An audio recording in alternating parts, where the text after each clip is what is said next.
मुख्यमंत्री अरविंद केजरीवाल से जुड़ी हुई केजरीवाल की मुश्किलें लगातार बढ़ती जा रही है। शराब नीति मामले में पहले सत्येंद्र जैन, फिर मनीष सिसोदिया पर एक्शन के बाद अब आम आदमी पार्टी पर खतरों के बादल लगातार मंडरा रहे।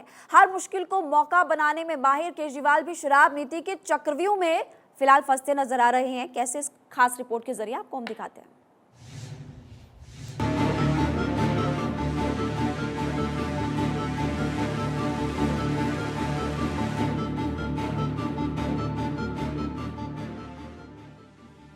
आम आदमी पार्टी के राष्ट्रीय संयोजक और दिल्ली के मुख्यमंत्री अरविंद केजरीवाल हर मुश्किल को मौका बनाने में माहिर नेता हैं, लेकिन शराब नीति का घोटाला उनके गले की हड्डी बन रहा है।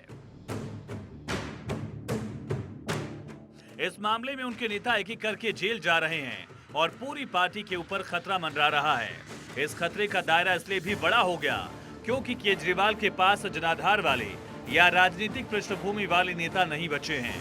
उन्होंने डिजाइन के तहत पार्टी के तमाम संस्थापक नेताओं को या ऐसे नेताओं को जिनका कोई स्वतंत्र वजूद था, उनको बाहर कर दिया। प्रशांत भूषण से लेकर योगेंद्र यादव, कुमार विश्वास, आनंद कुमार आदि की मिसाल दी जा सकती है।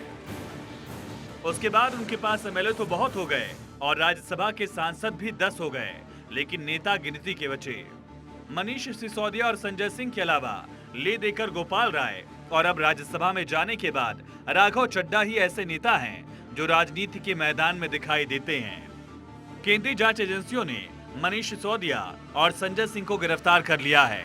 ये दोनों आम आदमी पार्टी का सबसे मुखर और लोकप्रिय चेहरा थे। सिसोदिया को जेल में 8-9 महीने हो गए।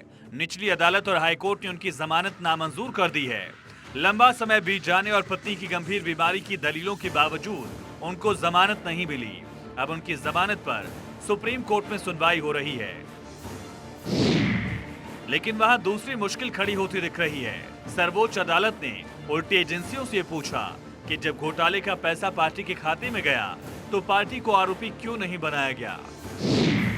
ध्यान रहे, एजेंसियों ने कहा कि शराब घोटाले का पैसा गोवा के विधानसभा चुनाव में खर्च किया गया। सोचें, अगर इस वजह से पूरी आम आदमी पार्टी ही आरोपी हो जाए तो पार्टी के संयोजक अरविंद केजरीवाल कितने समय तक बच पाएंगे।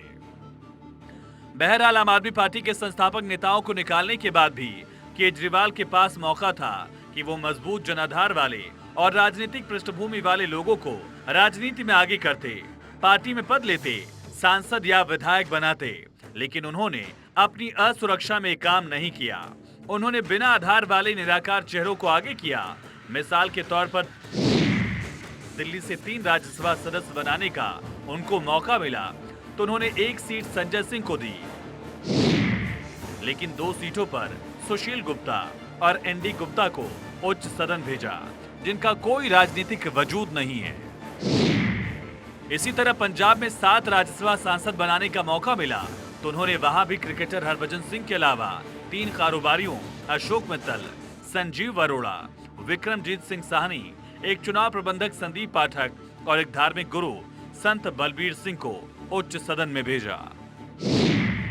वहां से ले देकर एक राघव चड्ढा हैं जो राजनीति करते दिखते हैं। सो अपने असुरक्षा भाव में केजरीवाल ने जनाधार वाले और राजनीतिक पृष्ठभूमि वाले नेताओं को या तो किनारे कर दिया या पार्टी से निकाल दिया।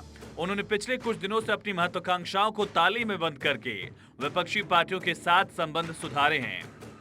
वो विपक्षी गठबंधन इंडिया की 3 बैठकों में बड़े लाव लश्कर के साथ शामिल हुए, लेकिन मुश्किल ये है कि विपक्षी पार्टियां खुद ही केंद्रीय एजेंसियों की जांच में फंसी हैं।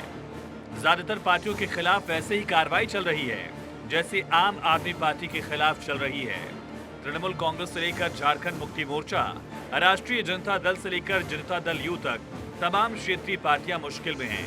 कांग्रेस के भी कई नेताओं पर तलवार लटक रही है। इस मामले में एक मुश्किल ये भी है कि विपक्ष का शायद ही कोई नेता होगा जिसको केजरीवाल ने अपनी शुरुआती राजनीति के दिनों में भ्रष्ट नहीं ठहराया था। सो सबके मन में उसकी भी एक गांठ निश्चित रूप से होगी। अब मुश्किल ये है कि अपनी पार्टी में केजरीवाल इकलौते नेता हैं, उन पर भी शिकंजा कस रहा है। अगर शराब नीति में हुए कथित घोटाले का पैसा पार्टी ने चुनाव में खर्च किया है और अदालत की टिप्पणी के बाद एजेंसियां पार्टी को भी आरोपी बनाती हैं, तो सीधे केजरीवाल पर गाज गिरेगी। भारतीय जनता पार्टी ने कहना शुरू कर दिया है कि केजरीवाल के लिए हथकड़ी आने वाली है। वो कितना भी बड़ा झूठ बोल लें, कोई भी वादा कर सकते हैं। उनके ड्रामे बाकी पार्टियों से अलग होते हैं और जनता में उनकी अपील होती है। ऊपर से अब वो विपक्षी गठबंधन में शामिल हो गए हैं और कम से कम 2 राज्यों पंजाब और दिल्ली में कांग्रेस के साथ गठबंधन की बात कर रहे हैं। तभी उनके खिलाफ कार्रवाई की संभावना दिख रही है।